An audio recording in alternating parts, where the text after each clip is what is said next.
اس کے اجرا کی بھی منعقد ہوئی اور سارے لوگوں نے میرے حق میں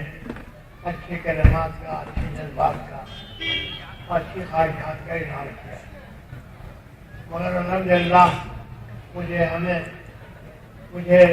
ہمیشہ اس بات کا احساس رہا اور میں برابر محاسبہ کرتا رہا کہ مجھے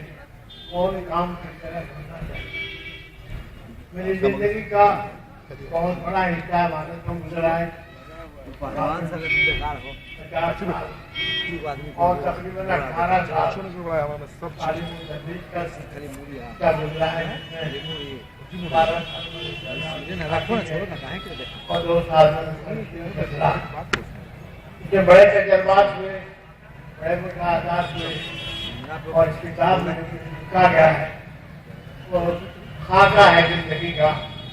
اور ہمارے جناب علی غوال صاحب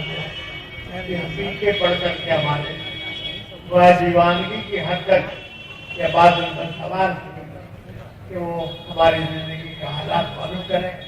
اور اس کو جمع کریں۔ مہینوں میں بات آتے رہے، میں بولتا رہا، وہ نیچے رہے، اس طرح یہ کتاب اور نہ جانے کتنے سینکڑوں حضرات سے انہوں نے تاثرات ختم کر دیے، ہمارے مضامین اور تقریریں بتانے کا خطرات انہوں نے جمع کر دیے جو مجھے یاد بھی نہیں رہا تھا، اس کتاب کو پڑھ کر کے یاد آیا۔ تو اللہ تعالیٰ ان کو بہرحال ایک بندہ جب نظر کسی بندے کے ساتھ رکھتا ہے اور اس کی اچھی باتوں کو لکھتا ہے، اس کو عیوب اور کمزوریوں پر پردہ ڈالتا ہے، تو اللہ کے خیر کا مدعا ہے۔ اس لیے لیکن یاد رکھیے کہ میرا ایک تجربہ ہے کہ جب اخلاص کے ساتھ اللہ کے لیے کوئی کام کیا جاتا ہے کامیابی ضرور